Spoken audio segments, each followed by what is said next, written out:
Bueno, señoras y señores, hoy tenemos al doctor Peter Williams y es un placer para nosotros tenerlo en estas secciones que estamos haciendo dentro de la Biblia completa. Son secciones especiales en donde nos dedicamos a ver las secciones principales de las escrituras y una persona especializada en el tema pues nos ilustra y nos ayuda a comprenderla mejor y también a entender el contexto en ese sentido. Yo espero que esto esté siendo de muchísima bendición para ustedes y de enriquecimiento para ustedes como creyentes, pero también como personas y su conocimiento bíblico. Peter Williams es el director de Tyndale House en Cambridge. También ha sido profesor o es profesor de la Universidad de Cambridge de lenguas bíblicas y ahora mismo es una voz influyente en el estudio del Nuevo Testamento, aunque sus estudios abarcan toda la Biblia, y obviamente una voz desde una persona que es discípulo de Cristo sobre crítica textual y el estudio del texto en sí del Nuevo Testamento. Welcome, Peter. Great to be with you. Thank you for being with us today. How are you doing today? I'm doing very well. Yeah, in Britain, in Cambridge. That's good. So talk to us a little bit about you, so people can know you. And yeah, so I'm 49 and I am married. I have 2 children, and my job is leading a center called Tyndale House, where people study the Bible at a very deep level, basically at the doctoral level and above. And researching and communicating with people about the Bible is my passion. I think the Bible is absolutely wonderful. Perfect. And how did you get into biblical studies? So at school, high school, I had good teachers who, and I had the opportunity to study Greek and Latin. And that got me looking at ancient languages. I was brought up in a Christian family that loved the Bible. And so when I ended up going to university, I chose to do ancient languages to do with the Bible. And I was very interested in Bible translation, possibly becoming a Bible translator. And so that was what drove me into biblical studies. But of course, when there are so many needs in the church worldwide for people who are serious in their study of the Bible, who can then communicate that to others. So I felt a calling to be a Bible scholar. And what happened with Bible translation? Well, I was on a master's degree with someone who was going to become a Bible translator. So I felt that he could do that and I didn't need to. But seriously, there's lots of need for good Bible translators. But of course, yes, Bible translators rely on people who can provide them with some of the scholarship, who's going to make the dictionaries, who's going to, all sorts of tools that people have. And so we need to have Christians working in every area. Nice. And you used to be a professor, or you still be a professor at Cambridge University? Yeah, so I until recently I was teaching Hebrew. Someone else is doing that now. So I do sometimes supervise PhD students, but my main job is working at Tyndale House. That's tyndalehouse.com. And what is the mission of Tyndale House? So our aim is to have a world that takes the Bible seriously. It's a big aim, but we want to do that by presenting the positive case for the Bible at the most serious academic level, raising up evangelical Bible scholars to equip the church worldwide, and raise up enthusiasm for the Bible in the church, counter doubt about the Bible, explain what the Bible means. These are the things we're looking to do. Wow, and that's a wonderful job. Thank you for doing that, because as we were talking before the podcast, there's a big need for biblical scholars that are at the same time disciples of Christ. So we are doing this podcast in the context of something called in Spanish La Biblia Completa, the whole Bible, and we're getting closer to read the New Testament. One of the problems that often see in Christians is that they are ignorant of the connection between the Old Testament and the New Testament. They know the prophecies about Christ. They know the messianic psalms. Yeah. They do those kind of connections because those connections are important for the knowledge of the New Testament. But there's what I call a virtual Marcionism, in which people really don't care about the Old Testament. Yeah. So what is the real relation between the Old Testament and the New Testament? Well, I think people can get that by reading the Bible many times. And what you see is, of course, the New Testament quotes the Old Testament a lot, but also connects with it. So there are many, many links. And I see the Old Testament as being about Christ. It's not always obviously about Christ, but as you study more deeply, you see that. The Old Testament provides the background explanation for the New Testament. The New Testament doesn't make sense unless you know about God creating things, choosing Israel, giving them the law. All these sorts of things are important to understand the New Testament, but also the Old Testament helps shape our minds to understand the New Testament. It explains what holiness is. It explains what sin is. It explains that there is one God and how he is a personal God who loves, and you can see all these stories worked out in the Old Testament about his justice and so on. These are all really important to understand the New Testament.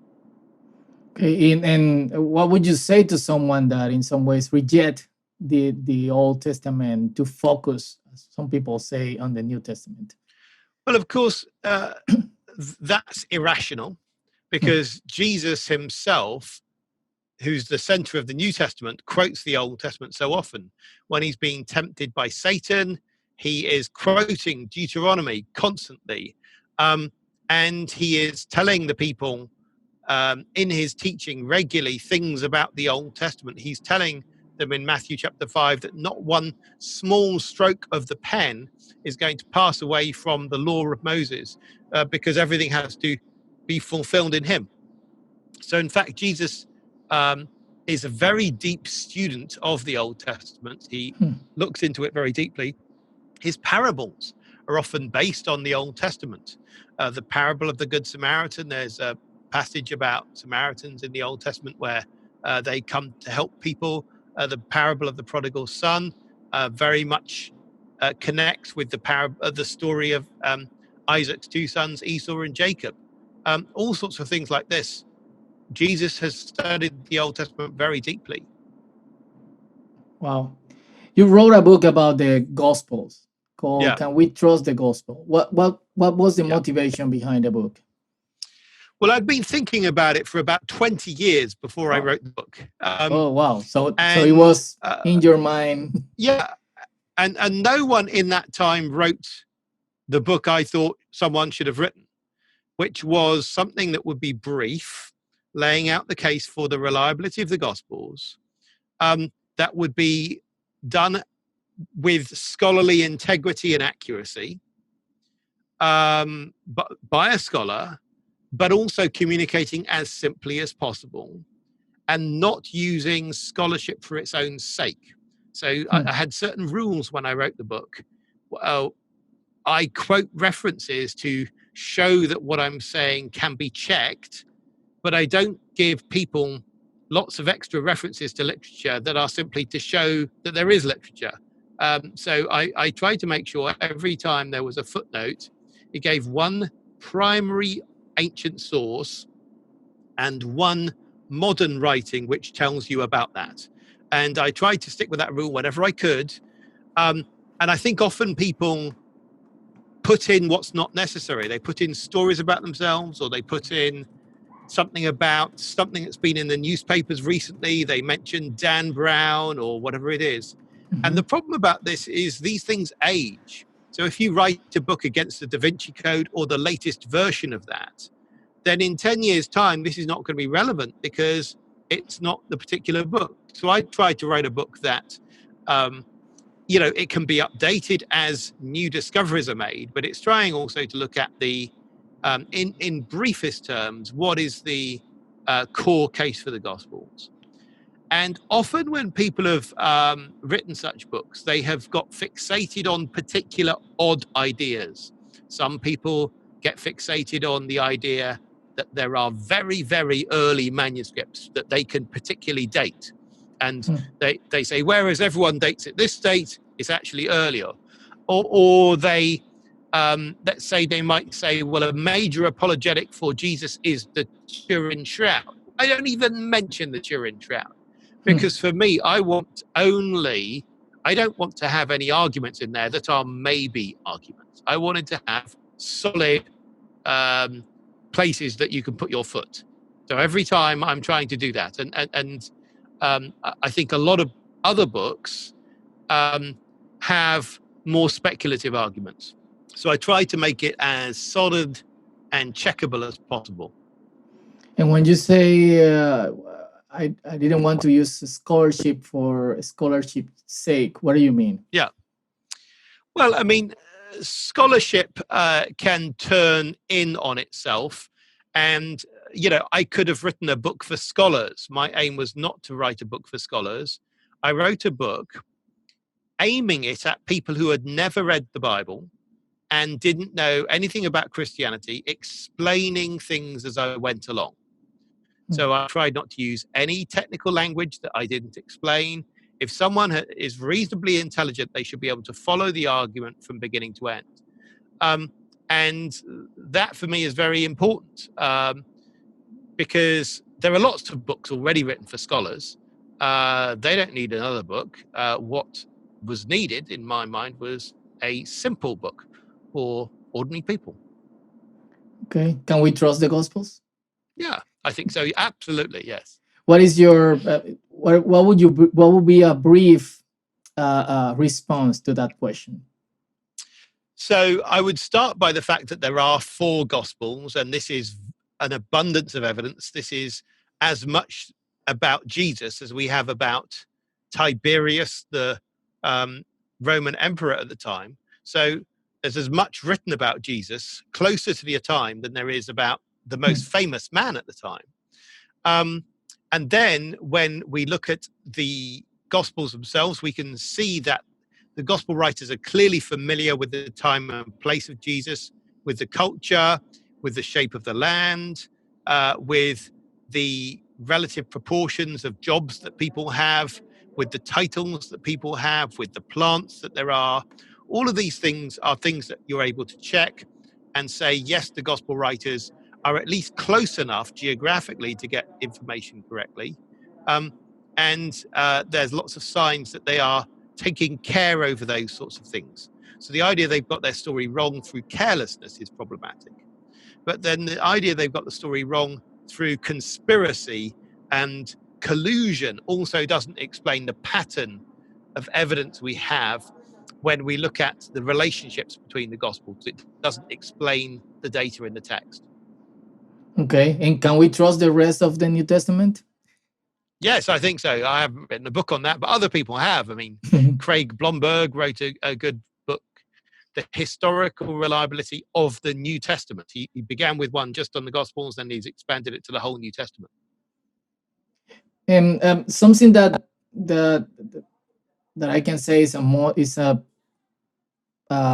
contemporary phenomenon is that a few years ago, maybe 12, 15 years ago, you could be a pastor and jumped or ignore the issue of textual criticism.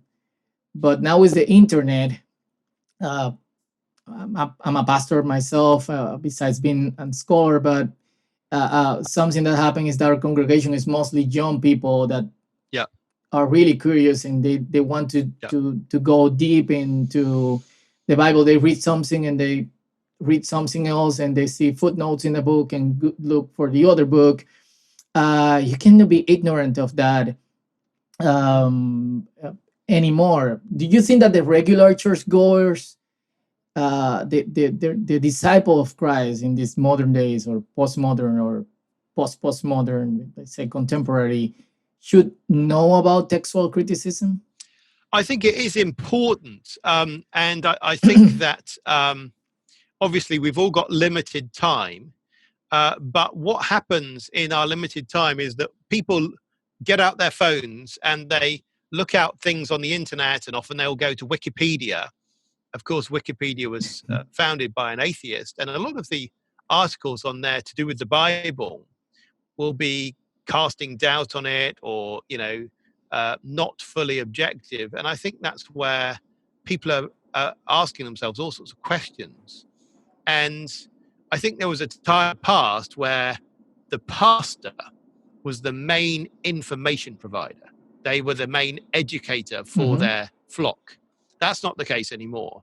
No, the pastor can be a motivational speaker. He can be a friend. He can be a coach. But he's not the main information provider. The main information provider is your phone. And this is where you get everything. This knows everything. And so one of the things we have to do is actually teach, no, the phone doesn't know everything.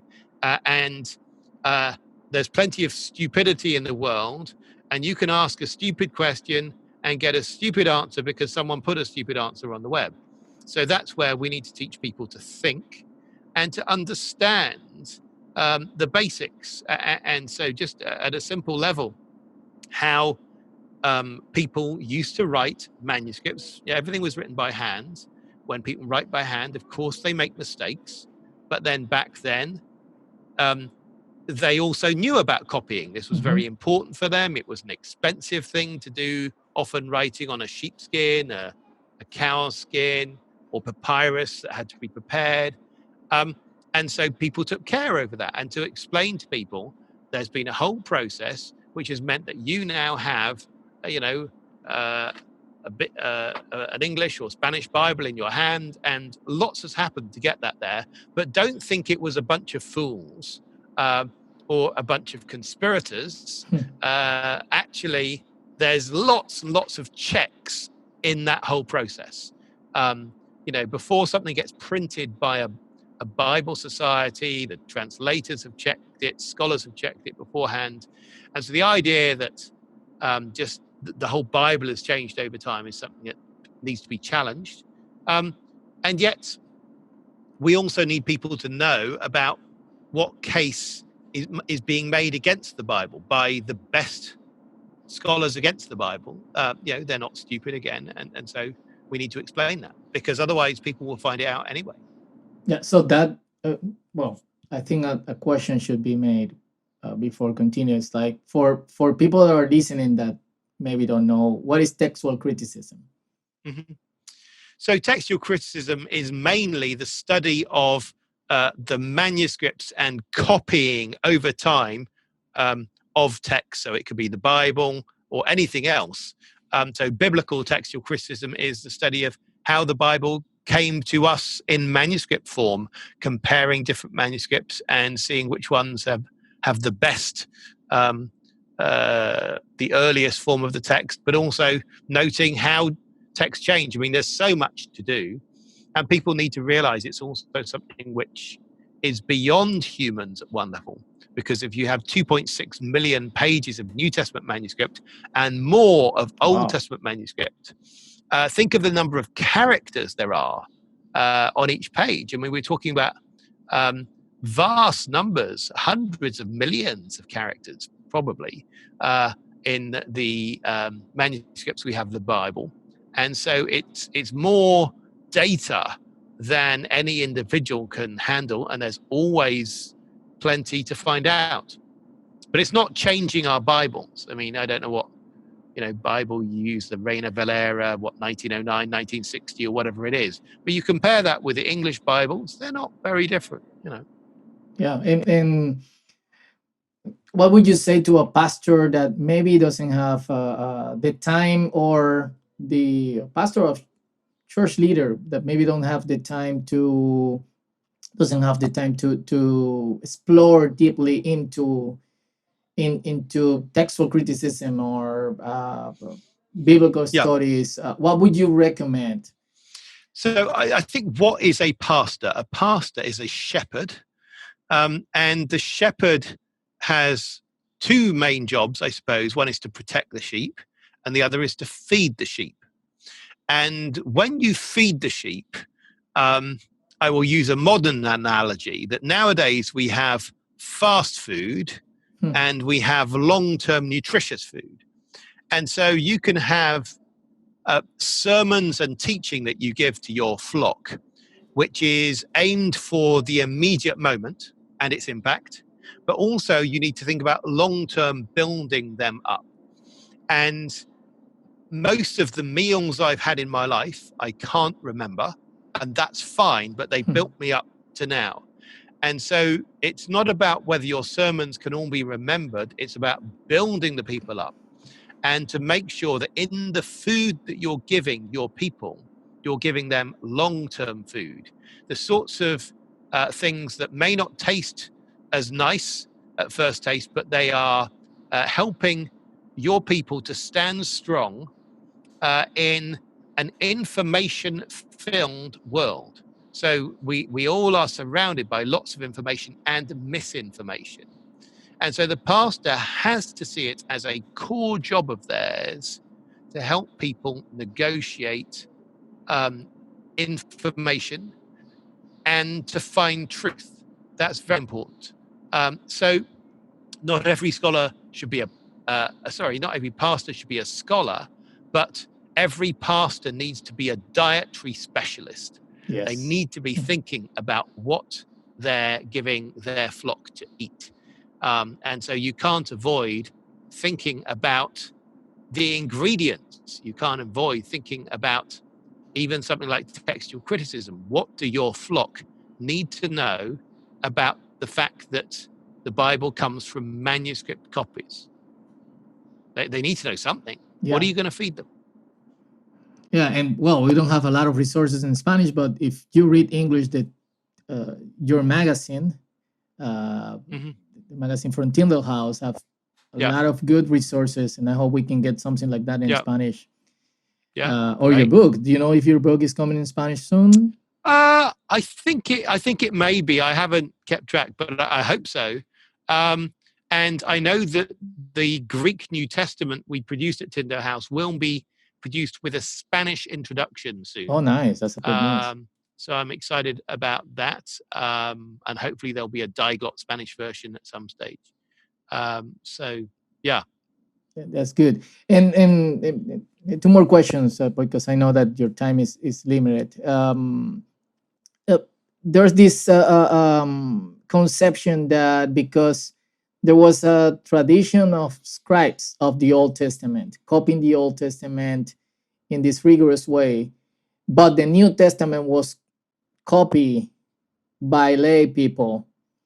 When you go into the word of New Testament manuscript, people are more people tend to have more doubts about them. What would you say to someone leading or struggling with this fact? So I would say we don't know that all New Testament manuscripts were produced by amateurs. That is, there may well have been people paid to produce them. For instance, one of the early manuscripts has a number of lines. It counts what are called the stichoi, the number of lines there are, which were often used for calculating the payment of a scribe.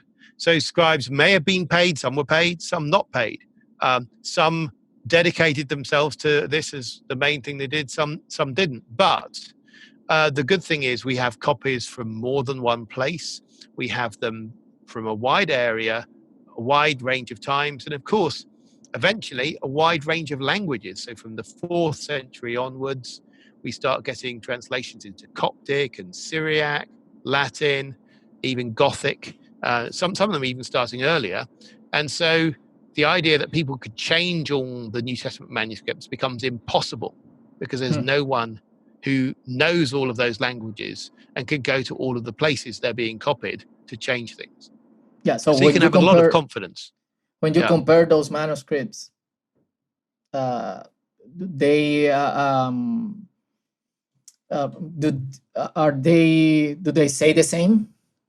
Yes, I mean, essentially. So, I mean, if we compare an English and a Spanish Bible, there will be little phrases which are different in each. We go to the book of Proverbs, maybe there'll be a few more differences, depending on how you render a proverb. But, Isaac still has two sons. Jacob still runs away. It's the same stories, and it doesn't make any difference which translation you read.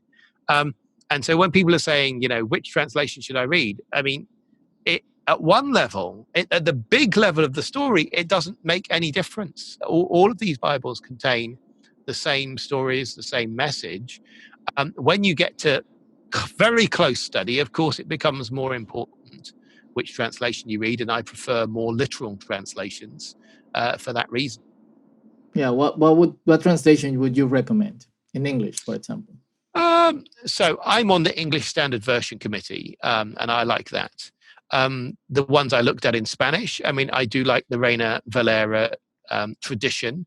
I like the older, I like the 1909 more than the 1960, and the 1960 more than the 1995.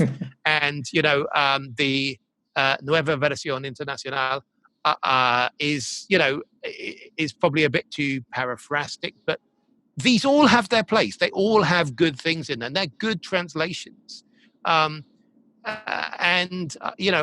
just think a lot of thought has gone into these translations. I like more literal translations because you can study words between them and the links, the thematic links. That's a very important thing. But if you are a serious student of the Bible, then get several translations and compare them, and that will be a very important thing to do. So, can you read the Spanish? Because I mean, I mean, I read it. As a scholar, I don't speak these languages, but you read languages, of course. I mean, you have to do that. So read articles or books in Spanish, yes, but nice. no And hablo español. Habla español. Pedro Guillermo. That would be your name in Spanish, Pedro Guillermo. Sure. And this is maybe the last question. Have knowledge of the biblical language help you as a disciple of Christ? What have been the benefit of knowing Greek and Hebrew? So obviously in Jesus's day, there were scribes and Pharisees who were experts in the Bible, but not good disciples of Jesus. And so it's possible to have lots of expertise in the Bible and not be a disciple of Christ. Good point. But if you are following Christ, then of course, knowledge of Bible languages can help you, give you insight into what God is actually saying. But you don't have an advantage over the layperson, because God makes sure that those who have more human knowledge are not at an advantage. God resists the proud, gives grace to the humble. He catches the wise in their craftiness. So what we find is often the simplest believer can have a profound insight that the person who's studied all their life doesn't have. So I see this is where the church is so important, because the church is that coming together of the whole body of Christ with so many different giftings and callings, and the scholar has to be part of that church because they need that, because their soul has the same spiritual needs as everyone else. They can't say, well, I have all this scholarly knowledge, so I don't need to listen to the simplicity of the gospel. So it's very important to stay close to Christ. Yeah, and for yourself as a Christian, how has that helped you to know the biblical language? Is that at the advantage for yourself, or? Yes, but I'd say, I mean, the key thing is studying the Bible as much as you can, because Scripture is God's word to us, and we are supposed to listen to God. I mean, this is how we can know Him and know His will better, is by tuning our hearts every day to his word. Amen. And that's why it's so important to read the Bible. And for me, I have the privilege of being able to read it in the original languages. But whoever, and it's good to learn those if you can. But not every pastor will have the time available to do that. Yeah, or every person. So Yeah. and I think we got good translations. When people ask me like, what is the best translation, I can tell what are the best for me, but at the same time, I can say, well, between all the accepted translation for a church, all of them, because when you're studying the Bible, as you said, it's really good to compare. Sometimes, for example, preparing a sermon or a Bible study, TLA, which is the Traducción en Lenguaje Actual, sometimes have a great insight that maybe Reina Valera doesn't have. So you need that balance in so many ways. And personally, I'm on a mission, and that's besides the what we're talking in the podcast, and but I will ask for you for your insight for people listening to us today. Because in the Hispanic world, we lack of people studying the Bible. I mean, focusing on Bible studies, and we're feeling that in our theology. It's amazing how dispersed is the theological studies are in Latin America, because we don't have that that base. And so since I've been aware of biblical studies, I'm kind of an evangelist to people that I know that could have not to everybody's, as you say, but to people that I know that have the capacity and maybe the call, because at the same time I see this is a call to do it. What would you say to people about the importance of Christians on the biblical studies field? Well, I would say it's really important for Christians to get more serious about the Bible than they are. We did a project a few years ago teaching people in Cuba to know Greek and Hebrew. And we brought a number of Cuban pastors to Cambridge, and they were taught in Spanish. So they could really learn Greek and Hebrew thoroughly and then teach others. And that was really important for them, because I think before that point, they'd always thought it would be impossible. They would never be able to do it. And what you realize is actually this is very possible. So you say that, lots of people speak English. Spanish speakers have learned English. Learning biblical Greek is no more difficult. And there may not be as many opportunities, but it's no more intellectually challenging. It's just learning a language. It's something that can be done. And what would be the important for the church to have more people? Well, I mean, then you can see the connections that there are in the Bible. You can more accurately study these things. I like to compare it sometimes with coffee making. So people have got very particular about coffee making more recently, and the temperature and the roasting of the beans and everything like this. And that's important. That gives you better coffee. Well, I would say that reading the Bible in the original languages is like freshly ground coffee. It's just it's a better source. There's it's a higher quality experience. It's not that God's word isn't good in translation, and any cup of coffee can be a good cup of coffee at the right time. But there is something where people have put their knowledge and expertise into producing better coffee, and we want pastors in particular, but everyone, to have as accurate a knowledge of the Bible as they can, precise knowledge. Nice. Thank you very much, Peter, for being with us. Oh, it's a pleasure to be with you today. I know that this will be a blessing for a lot of people, and I hope to have you soon again. Thank you very much. Dios te bendiga.